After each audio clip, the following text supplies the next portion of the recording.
Hello बच्चों, कैसे हो आप सभी लोग। आशा करते हैं कि आप सभी लोग स्वस्थ होंगे, मस्त होंगे और आपकी पढ़ाई ज़बरदस्त चल रही होगी। तो इस वीडियो में हम लोग इम्परेटिव सेंटेंसेस का डिस्कशन करने वाले हैं। तो जिन बच्चों ने लास्ट लेक्चर नहीं देखा है तो जाइए और फर्स्ट लेक्चर को देख के आइए। अगर आपने उस लेक्चर को नहीं देखा तो आपको इम्परेटिव सेंटेंसेस में जो डायरेक्ट से इनडायरेक्ट बनाने में चेंजमेंट किए जाएंगे वो कम समझ में आएंगे। तो जाइए और फर्स्ट लेक्चर इसका देख के आइए, उसके बाद हम इम्परेटिव सेंटेंसेस भी पढ़ेंगे। तो चलिए वीडियो शुरू करते हैं। वीडियो शुरू करने से पहले अगर आप लोगों ने चैनल को सब्सक्राइब नहीं किया है तो चैनल को सब्सक्राइब कर लो। कर लिया? नहीं किया? कर लो, प्लीज़ कर लो। और उसके बाद हम लोग क्या करेंगे, इम्परेटिव सेंटेंसेस का डायरेक्ट से इनडायरेक्ट बनाने के रूल्स देखेंगे। तो चलिए शुरू करते हैं इम्परेटिव सेंटेंस। देखिए इम्परेटिव सेंटेंस होते क्या हैं। इम्परेटिव सेंटेंस वे सेंटेंसेस होते हैं जिनमें आज्ञा, प्रार्थना, आदेश, नम्र निवेदन आदि के भाव प्रकट होते हैं, तो उन्हें कहते हैं इम्परेटिव सेंटेंस।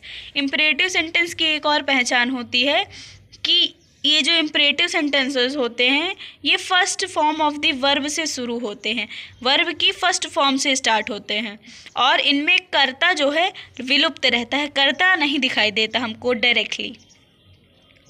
अब देखिए कुछ सेंटेंसेस के माध्यम से हम इनका थोड़ा सा और समझेंगे इनको। देखिए फर्स्ट है example, please give me 10 rupees.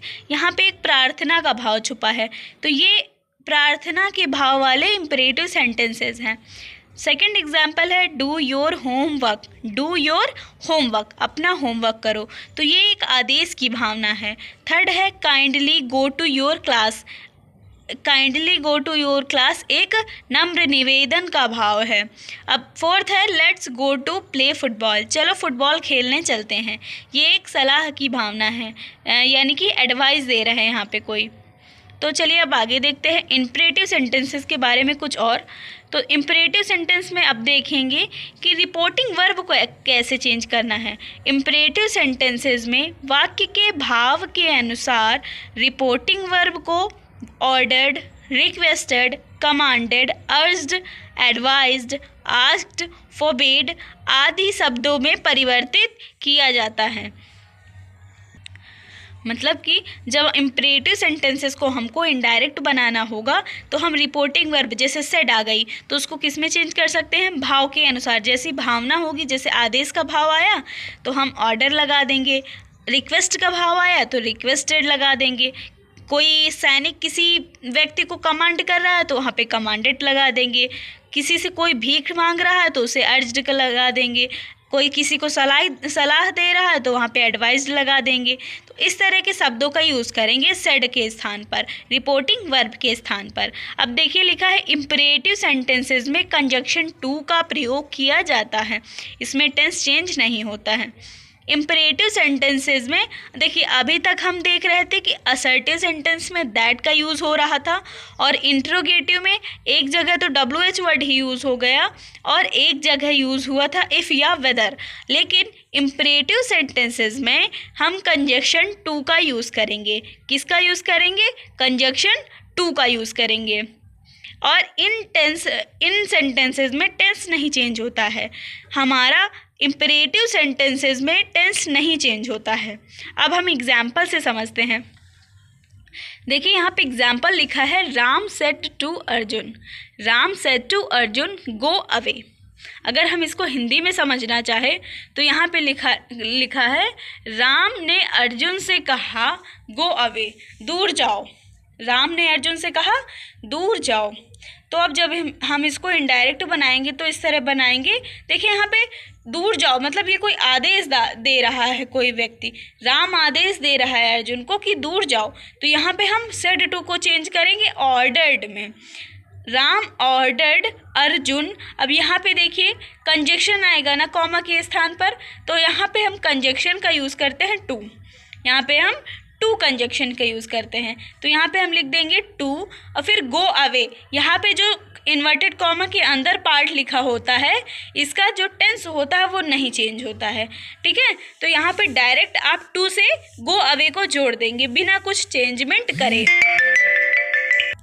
उसके बाद सेकेंड एग्जाम्पल है he said to him please wait here till I return. He said to him. अब सेड टू है और यहाँ पे लगा है प्लीज़। जब भी प्लीज़ लगा हो तो आपको समझ जाना है कि यहाँ पे रिक्वेस्ट का भाव है और आपको सेड टू के स्थान पर रिक्वेस्टेड यूज़ करना होगा। तो आप लिखेंगे ही रिक्वेस्टेड हिम, और फिर यहाँ पे कंजक्शन यूज़ करेंगे टू, और फिर यहाँ पे प्लीज़ हटा देंगे, रिक्वेस्टेड के भाव में हम इसको ले लेंगे प्लीज़ को, और वेट से शुरू है, वेट वर्ब है ना, तो वेट से शुरू है, तो आपको वेट से लेके लास्ट तक पूरा उठा के एज सेम एज जोड़ देना है टू के बाद। ठीक है, तो आपका सेंटेंस क्या बन जाएगा, he requested him to wait there till he return. अब अगला सेंटेंस देखते हैं। देखिए अगला सेंटेंस है हमारा, call the first witness said the जज। क्या हुआ, call the first witness said the जज। तो देखिए जब हम इसको इनडायरेक्ट बनाएंगे तो यहाँ पे सेड टू जज है ना, तो कमांडेड, जज जो होता है हमेशा ऑर्डर देता है, ऑर्डर देगा या कमांड देगा, तो यहाँ पे लिखेंगे द जज कमांडेड, फिर कंजक्शन लगाएंगे तो आएगा to call the first witness. चलिए कुछ और एग्जाम्पल्स देखते हैं। देखिए हमारे यहाँ पे फर्स्ट एग्जाम्पल है, the teacher said to the student do not sit there. The teacher said to student do not sit there. तो यहाँ पे टीचर सेड टू स्टूडेंट है, मतलब टीचर किसी स्टूडेंट से बात कर रही है। तो जब भी टीचर और स्टूडेंट की भावना आएगी तो ज़्यादातर क्या होगा, टीचर स्टूडेंट को आदेश देगा। तो यहाँ पे हम सेड टू के स्थान पर ऑर्डर का यूज़ करेंगे, द टीचर ऑर्डर्ड स्टूडेंट। अब यहाँ पे डू नॉट है, देखिए क्या है, डू नॉट सिट देयर है ना, तो यहाँ पे जब भी डू नॉट आएगा तो आपको नॉट टू करना है, टू के पहले नॉट आ जाता है। तो the teacher ordered student not to sit there. Next sentence देखते हैं। देखिए लिखा है, he said to his master forgive me. He said to his master forgive me. ठीक है, तो आप देखिए सेड टू है ना, तो इसको चेंज करेंगे रिक्वेस्टेड में, क्योंकि मास्टर से वो क्षमा मांगने की बात कर रहा है, छोड़ने की बात कर रहा है, तो यहाँ पे हम रिक्वेस्ट की भावना समझ सकते हैं। तो ही रिक्वेस्टेड हिज मास्टर, अब कंजक्शन लगेगा तो टू हो जाएगा, he requested his master to forgive him. जो आपका इन्वर्टेड कॉमा के अंदर वाला पार्ट होता है वो सेम जुड़ जाता है बिना किसी टेंस चेंज के। अब अगला है, he said to his friend please lend me your book. यहाँ पे he said to his friend है, अब यहाँ पे प्लीज़ लग गया, तो हमने आपको फर्स्ट एग्जाम्पल में बता दिया था कि जहाँ पे भी प्लीज़ आएगा तो वहाँ पे आपको रिक्वेस्टेड करना है। तो he requested his friend to lend his book. ठीक है, to lend him his book हो जाएगा, टू से जुड़ जाएगा सेम। और ये प्रोनाउन जो होते हैं वो आपको चेंज करने होंगे, लेकिन आपको टेंस नहीं चेंज करना है। ठीक है, आप प्रोनाउन चेंज करेंगे, मी हो जाएगा हिम। अब अगला देखते हैं, प्रकाश सेड ट्राई अगेन। प्रकाश सेड ट्राई अगेन, तो प्रकाश एडवाइज्ड, यहाँ पे ट्राई अगेन मतलब दोबारा प्रयास करो। ये कोई आदेश की भावना नहीं हो सकती, ये है एक सलाह की भावना। तो यहाँ पे आपको करना है प्रकाश एडवाइज्ड टू ट्राई अगेन। अब हम इम्परेटिव सेंटेंसेस के नए रूल्स पढ़ेंगे। अब हम देखेंगे कि इम्परेटिव सेंटेंसेस में आई लेट को बदलने के नियम, मतलब अगर देखिए लेट से भी इम्परेटिव सेंटेंस बनते हैं, तो यहाँ जहाँ पे लेट आएगा तो उसको कैसे इनडायरेक्ट में बदलना है। देखिए पहला है हमारा प्रस्ताव। लेट वाले सेंटेंस का जो पहला प्रकार है वो है प्रस्ताव, मतलब लेट वाले में प्रस्ताव की भावना भी हो सकती है। तो रूल नंबर 1 है, रिपोर्टिंग वर्ब को वाक्य के भाव के अनुसार सजेस्टेड प्रपोज्ड में बदल देते हैं। मतलब यहाँ पे आप जब भी लेट आएगा तो आपको सजेस्टेड या प्रपोज्ड में चेंज करना है रिपोर्टिंग वर्ब को। उसके बाद रूल नंबर 2, इन्वर्टेड कामास को हटा देना है और कंजक्शन वर्ड दैट का प्रयोग किया जाता है। देखिए इम्परेटिव सेंटेंस जो वर्ब की फर्स्ट फॉर्म से स्टार्ट होते हैं, इम्परेटिव सेंटेंस जो वर्ब की फर्स्ट फॉर्म से स्टार्ट होते हैं उनमें कंजक्शन टू का यूज़ किया जाता है, लेकिन इम्परेटिव सेंटेंसेस जो लेट से स्टार्ट होते हैं उनमें कंजक्शन टू का ना प्रयोग करते हुए दैट का प्रयोग किया जाता है। किसका प्रयोग किया जाता है? दैट का प्रयोग किया जाता है। तो जब भी लेट से स्टार्ट होने वाले इम्परेटिव सेंटेंसेस आपको मिलेंगे तो आपको इन्वर्टेड कॉमास को हटा देना है और कंजक्शन दैट का यूज़ करना है। देखिए नेक्स्ट रूल है, दैट के बाद वाक्य के भाव के अनुसार वी तथा दे का प्रयोग किया जाता है। अब यहाँ पे जब हमारा दैट लगा देंगे कंजक्शन तो उसके बाद आपको खुद से वी ऐड करना पड़ेगा, वी खुद से ऐड करना पड़ेगा। आप वी भी ऐड कर सकते हैं एज वेल एज आप दे भी ऐड कर सकते हैं। तो चलिए नेक्स्ट रूल्स देखते हैं। लेट को शुड में बदलते हैं तथा शुड के पहले वी दे का प्रयोग करते हैं। यहाँ पे शुड की स्पेलिंग गलत है, SHOULD शुड होती है। तो देखिए लेट का शुड में बदलते हैं, लेट को हम क्या करेंगे? शुड में बदलेंगे।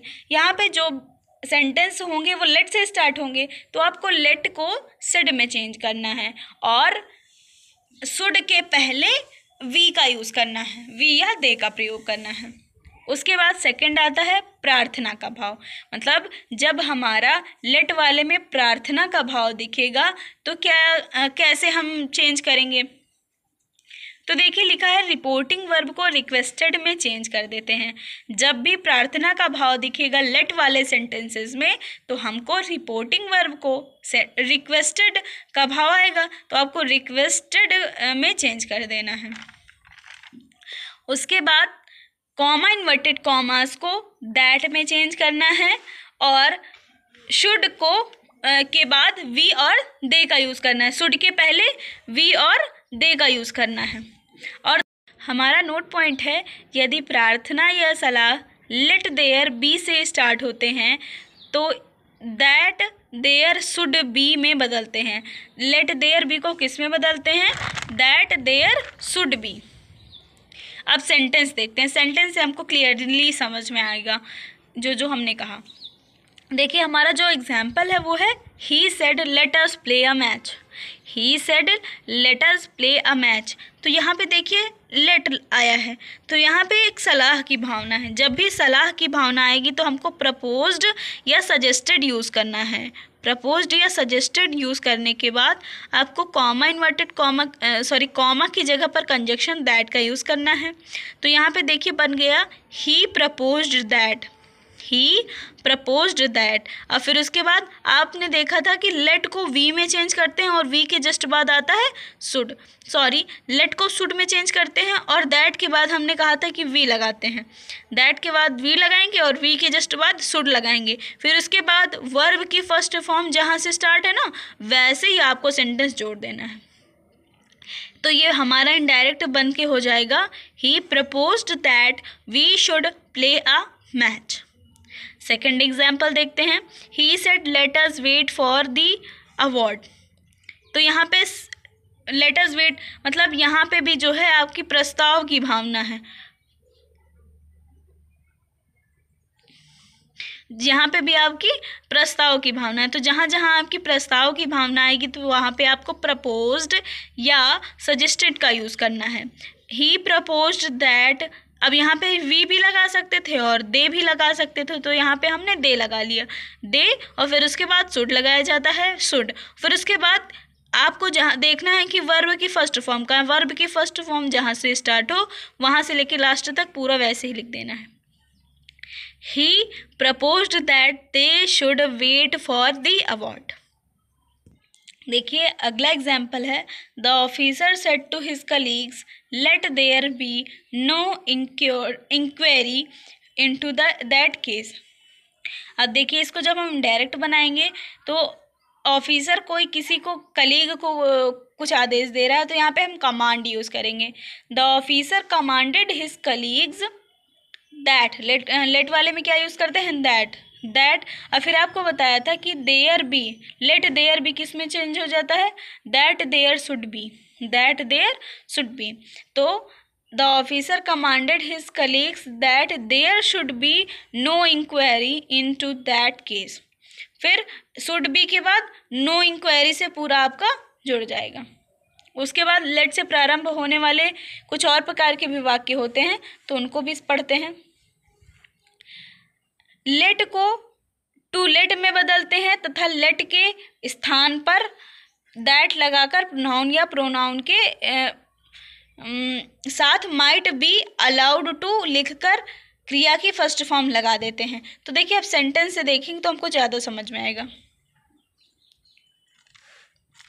देखिए एग्जाम्पल लिखा है, he said to his officer let me go home.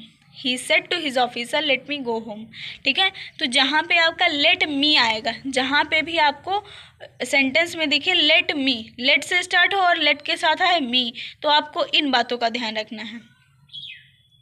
He requested officer, he requested his officer, he requested his officer, और फिर जहाँ पे लेट मी आएगा तो उसके पहले टू लेट हिम हो जाएगा। मी है ना, तो मी का हो जाएगा हिम। मी होगा चेंज फर्स्ट पर्सन के हिसाब से, तो फर्स्ट पर्सन का जो ऑब्जेक्टिव केस आ जाएगा वो होगा हिम। गो होम, तो पूरा देख लेते हैं। He requested his officer to let him go home. तो यहाँ पे हमने देखा कि जब लेट मी का वाला वाक्य आएगा तो आपको कैसे चेंज करना है। तो देखिए, इसको चेंज करने का एक और तरीका होता है कि आपको कंजक्शन दैट का यूज़ करना है और ही यानी कि किसी प्रोनाउन का यूज़ करते हुए माइट बी अलाउड टू लगा के सेंटेंस जोड़ देना है। तो इस तरह अगर आप चेंज करेंगे तो आपका सेंटेंस हो जाएगा, he requested his officer that he might be allowed to go home. अब हमारा नेक्स्ट है एक्सक्लामेटरी सेंटेंस। अब हम एक्सक्लामेटरी सेंटेंसेस के बारे में अध्ययन करने वाले हैं। तो देखिए, एक्सक्लामेटरी सेंटेंसेस होते क्या हैं।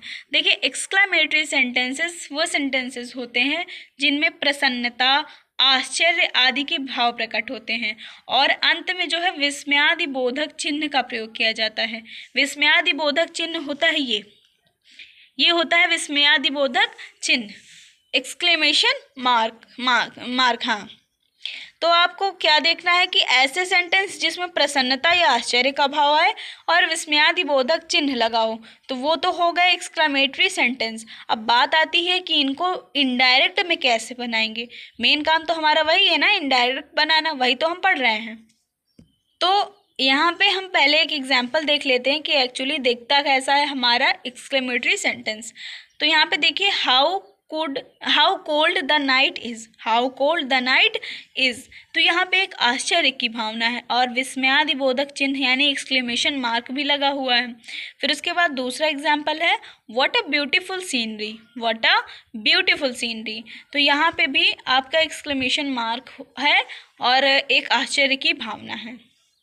रूल नंबर 1 है इनडायरेक्ट बनाने का, इंटरजेक्शन को समाप्त कर देते हैं क्योंकि इनके भाव तो रिपोर्टिंग वर्ब से शुरू हो जाते हैं। इंटरजेक्शन हुर्रा से जॉय, एलास से सौरो, व्हाट आ हाउ से सरप्राइज, ब्रावो से अप्रूवल का भाव प्रकट होता है। तो देखिए, रूल नंबर 1 है इसमें इंटरजेक्शन को समाप्त कर देते हैं। इंटरजेक्शन वर्ड क्या होते हैं, वो इन वाक्यों में हाउ, व्हाट, हुर्रा, एलास ये सारे शब्द आएंगे, तो ये होते हैं इंटरजेक्शन वर्ड्स। अब इनको आपको समाप्त कर देना है और कहा गया है कि आप इनको समाप्त कर देंगे क्योंकि इनका जो भाव है वो रिपोर्टिंग वर्ब में ही समाहित हो जाएगा। ठीक है, तो अब यहाँ पे ये चीज़ भी बताई गई है कि हुर्रा से जॉय की भावना प्रकट होगी, एलास से सौरो की भावना और व्हाट या हाउ से सरप्राइज की भावना प्रकट होगी, ब्रावो से प्रकट होगी अप्रूवल की भावना। तो इस तरह से आपको करना है। उसके बाद रूल नंबर 2 है, इन्वर्टेड कॉमास को दैट में बदल दिया जाता है। ठीक है, इन्वर्टेड कॉमास हटा देना है और दैट लगा देना है कंजक्शन। अब रूल नंबर 3 देखते हैं, नोट ऑफ एक्सक्लेमेशन को फुल स्टॉप में परिवर्तित कर दिया जाता है, अर्थात एक्सक्लेमेटरी सेंटेंस को असर्टिव सेंटेंस में बदल देते हैं। अब देखो, रूल नंबर 3 और मोस्ट इम्पॉर्टेंट रूल है यहाँ पे एक्सक्लेमेटरी सेंटेंसेस में कि आपको एक्सक्लेमेशन मार्क हटाना है और फुल स्टॉप लाना है। मतलब कहने का कि आपको एक्सक्लेमेटरी सेंटेंस से असर्टिव सेंटेंस बनाना है, मतलब आपको एक नॉर्मल सा सेंटेंस बना के फिर उसको परिवर्तित करना होता है। अब रूल नंबर 4 देखते हैं। रूल नंबर 4 है हमारा, पर्सन और टेंस परिवर्तन असर्टिव सेंटेंस की तरह ही होता है। मतलब जैसे हमने असर्टिव सेंटेंस में प्रोनाउन चेंज करना बताया था और टेंस में परिवर्तन बताया था, निकटता सूची शब्दों में परिवर्तन बताया था, तो वैसे ही सेम इन सेंटेंसेस में भी आपका इनडायरेक्ट बनाते समय चेंजमेंट होगा। ठीक है, अब फिफ्थ रूल देखते हैं। फिफ्थ रूल है रिपोर्टिंग वर्ब सेड के स्थान पर रिपोर्टेड स्पीच के आशय के अनुसार निम्नलिखित परिवर्तन करना चाहिए।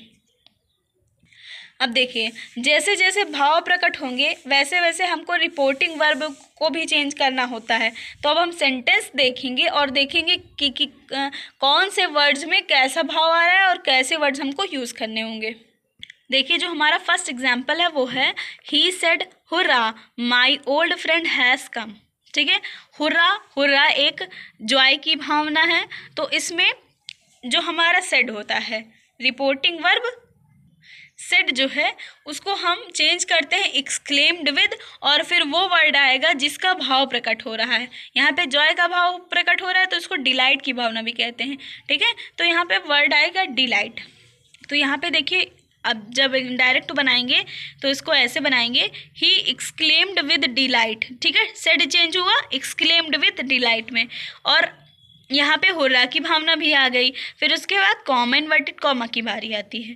कॉमा इन्वर्टेड कॉमा को आपको दैट में चेंज करना है, और यहाँ पे लिखा है my old friend has come, है ना। तो my old friend has come तो मतलब उसका पुराना मित्र आया है, तो यहाँ पे his old friend had come हो जाएगा, हैज़ चेंज हो जाएगा हैड में। देखिए, अब सेकेंड एग्जाम्पल देखते हैं। हमारा जो सेकेंड एग्जाम्पल है वो है he said alas I am ruined. तो यहाँ पे एलास एलास होती है सॉरो की भावना, दुख की भावना। तो यहाँ पे हमें करना है he exclaimed with sorrow that he was ruined. तो आई एम र्यून्ड है ना, तो असर्टिव सेंटेंस के हिसाब से ही इसको भी चेंज किया जाता है। जैसे उसमें टेंस में चेंजमेंट होता है वैसे ही यहाँ पे भी टेंस चेंज हो जाएगा। तो आई एम का क्या हो जाएगा, ही वॉज, आई चेंज हो जाएगा सब्जेक्ट के हिसाब से, तो इसका प्रोनाउन आएगा ही। अब सेकंड देखते हैं। He said to us bravo you should done well, you have done well. He said to us, तो यहाँ पे ब्रावो यानी कि किसी की बड़ाई करी जा रही है, किसी को बहादुर बताया जा रहा है।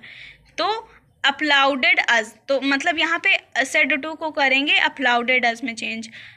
ही applauded us saying that we had done well. जब भी ब्रावो की भावना मतलब बहादुर बता रहा है कोई किसी को, तो यहाँ पे अपलाउड करना कहते हैं उसको। तो यहाँ पे आप सेंटेंस बनाएंगे he applaud us saying that we had done well. अगला एग्जाम्पल है हमारा players said hurrah we have won the match.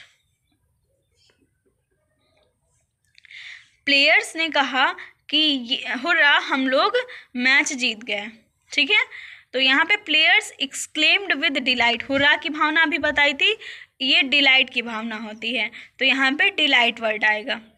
Players exclaimed with delight, फिर कंजक्शन दैट यूज़ करेंगे, वी हो जाएगा दे में चेंज, और हैव हैड में चेंज हो जाएगा, और उसके बाद वन दी मैच।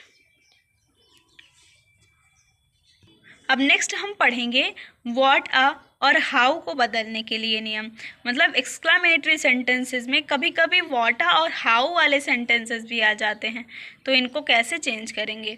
तो देखिए, एक्सक्लामेटरी सेंटेंसेस जब व्हाट या हाउ से आरंभ हों तो इनके द्वारा अधिकता प्रकट होती है।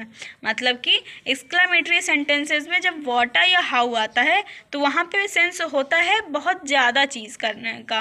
मतलब अगर सुंदर है तो बहुत ज़्यादा सुंदर है, अगर अच्छा है तो बहुत ज़्यादा अच्छा है, तो ये भावना वहाँ पे होती है। उसके बाद ऐसी दशा में इन शब्दों के स्थान पर वेरी या ग्रेट शब्द लगाते हैं। मतलब जब भी आपका सेंटेंस में व्हाट या हाउ आ जाएगा तो आपको वेरी या ग्रेट लगाना होगा। ठीक है, उसके बाद देखते हैं, लिखा है व्हाट अ या हाउ के बाद यदि नाउन आता है, व्हाट या हाउ के बाद नाउन आता है तो उसे ग्रेट में बदलते हैं, परंतु उसके बाद ऑब्जेक्टिव आने पर उसे वेरी में बदलते हैं। इस प्रकार के वाक्यों में रिपोर्टिंग वर्ब सेड को एक्सक्लेम्ड में बदल देते हैं। देखिए यहाँ पे कहने का मतलब है कि अगर व्हाट या हाउ के बाद आपका नाउन आ जाए तो उसको आपको ग्रेट में चेंज करना है, लेकिन अगर ऑब्जेक्ट आ जाए तो आपको वेरी में चेंज करना है। ओके, अब एग्जाम्पल से समझते हैं। देखिए एग्जाम्पल लिखा है, Ram said to me how fast you are walking.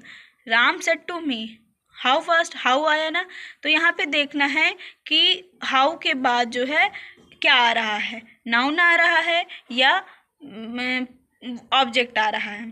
तो यहाँ पे देखिए ऑब्जेक्ट आ रहा है, क्या आ रहा है, ऑब्जेक्ट। तो आपको यहाँ पे वेरी का यूज़ करना है। तो इस तरह इसको बनाएंगे, राम एक्सक्लेम्ड, सेड किस में चेंज हो जाएगा, एक्सक्लेम्ड में। राम एक्सक्लेम्ड दैट, अब यू है ना तो यू चेंज होगा ऑब्जेक्ट के अनुसार, ऑब्जेक्ट है मी और मी का सब्जेक्टिव केस आ जाएगा I was walking very fast. चलिए कुछ और एग्जाम्पल्स भी डिस्कस कर लेते हैं। हमारा जो एग्जाम्पल है वो है, he said what a fool I am. He said what a fool I am, तो इसको चेंज करना है। सेड को देखिए आपका चेंज हो जाएगा एक्सक्लेम्ड में, उसके बाद कंजक्शन आएगा दैट, कंजक्शन आया दैट। अब देखिए यहाँ पे आई एम फूल है ना, आई एम फूल, तो इसको ऐसे चेंज करें जैसे लिखा होगा आई एम फूल। तो आई एम फूल का कैसे चेंज होगा, he was fool, he was फूल। ठीक है, अब वॉट आया है ना, वॉट आया है तो वॉट के लिए हम वेरी यूज़ करेंगे, तो पूरा सेंटेंस हो जाएगा, he exclaimed that he was very fool. उसके बाद नेक्स्ट एग्जाम्पल है हमारा, Meera said how clever I am. Meera said how clever I am, तो सेड तो चेंज हो जाएगा एक्सक्लेम्ड में, उसके बाद आपका कंजक्शन यूज़ होगा दैट। फिर हम आई एम क्लेवर है तो आई चेंज होगा सब्जेक्ट के हिसाब से, तो इसका आएगा सी, प्रोनाउन क्या आ जाएगा इसका, सी। फिर एम यानी कि प्रेजेंट का टेंस है तो प्रेजेंट चेंज हो जाएगा पास्ट में, तो एम है तो वॉज हो जाएगा। और फिर हाउ लगा था तो इसके लिए हम लगाएंगे वेरी, फिर clever. Meera exclaimed that she was very clever. चलिए देखते हैं next example, the sailor said what terrible storm it is. The sailor said what a terrible storm it is, तो इसमें सेड चेंज हो जाएगा एक्सक्लेम्ड में, उसके बाद कंजक्शन दैट आएगा, फिर स्टॉर्म वॉज वेरी टेरिबल। हाँ, तो यहाँ पे the seller exclaimed that storm was very terrible. अब हम पढ़ेंगे ऑप्टेटिव सेंटेंसेस।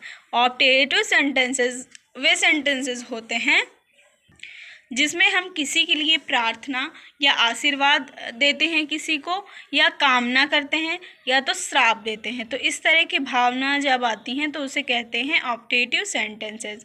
अगर रिपोर्टेड स्पीच में प्रार्थना या कामना के अर्थ का प्रयोग हो तो वहाँ पे ऑप्टेटिव सेंटेंसेस होता है।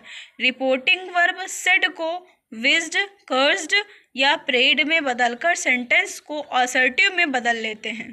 तो जब आप इसको चेंज करेंगे तो रिपोर्टिंग वर्ब आपकी चेंज हो जाएगी विज्ड में, कर्स्ड में और प्रेड में, भाव के हिसाब से। उसके बाद कंजक्शन दैट लगाते हैं तथा इंटरजेक्शन जैसे कि इंटरजेक्शन चिन्ह को हटा देते हैं। इसके बाद आपको लगाना है कंजक्शन, उसके बाद इंटरजेक्शन चिन्ह को हटा देना है। इंटरजेक्शन चिन्ह इन वाक्यों में लास्ट में आता है और उसको हमें हटाना होता है। हटाएंगे तो इसका मतलब हुआ कि हमें फुल स्टॉप लगाना होगा, तो फुल स्टॉप का मतलब होता है असर्टिव बनाना होगा, तो हमें असर्टिव के हिसाब से उसको चेंज करना होगा। फिर है नोट पॉइंट। नोट पॉइंट में लिखा है शुभकामना व्यक्त करने के लिए विश तथा श्राप के लिए कर्ष का यूज़ करते हैं। तो शुभकामना जब किसी के लिए भाव आए कि शुभकामनाएं दी जा रही हैं, आशीर्वाद दिया जा रहा है, तो वहाँ पे विश का यूज़ करेंगे। और जब ऐसी भावना है कि श्राप दिया जा रहा है तो वहाँ पे कर्ष का यूज़ करेंगे। उसके बाद सेकेंड नोट पॉइंट है, प्रेड ईश्वर से प्रार्थना करने के लिए होता है। प्रेड का यूज़ तब करेंगे जब कोई व्यक्ति ईश्वर से प्रार्थना कर रहा होगा। अब रूल नंबर अगला देखते हैं। हमारा जो नेक्स्ट रूल है वो है, यदि रिपोर्टिंग स्पीच में गुड बाय या गुड नाइट का प्रयोग होता है, मतलब अगर रिपोर्टिंग स्पीच में गुड बाय आ जाए, गुड नाइट आ जाए, तो कैसे चेंज करना है। तो यहाँ पे हमारा, अब हम एग्जाम्पल से समझेंगे कि ये जो रूल्स हमने पढ़े हैं इसका मतलब क्या होता है। तो देखिए यहाँ पे लिखा है, he said to me may God help you. तो यहाँ पे भगवान से प्रार्थना की जा रही है। अभी आपको पीछे बताया गया कि भगवान से प्रार्थना करने को प्रेड कहते हैं, ठीक है। तो यहाँ पे सेड टू की जगह पर आएगा प्रेड। ही प्रेड, फिर conjunction that God might help me, में चेंज हो जाता है माइट में, और यू चेंज होगा ऑब्जेक्ट के अनुसार, तो इसका मी हो जाएगा। नेक्स्ट एग्जाम्पल देखते हैं। Harmeet said may you all go to hell. देखिए यहाँ पे प्रार्थना का भाव तो है, लेकिन प्रार्थना तो हो रही है लेकिन श्राप के लिए, मतलब किसी को श्राप दिया जा रहा है, ठीक है। तो श्राप के लिए हम कर्स का यूज़ करते हैं। Harmeet cursed that they all might go to hell. तो यहाँ से हमारा डायरेक्ट इनडायरेक्ट के जो सारे रूल्स थे वो ख़त्म हो जाते हैं। अब हम लोग डायरेक्ट इनडायरेक्ट से रिलेटेड सारी एक्सरसाइजेस करेंगे, और इसमें हम जो सीरीज़ आने वाली है इसमें बहुत ज़्यादा एक्सरसाइजेस करने वाले हैं। तो आप लोगों को क्या करना है कि अब इन रूल्स को रिवाइज कर लेना है, और जो सीरीज़ आ रही हैं उनको भी पढ़ना है। तो आज के लिए इतना ही, मिलते हैं नेक्स्ट वीडियो में। Till then keep watching and keep learning. Thank you.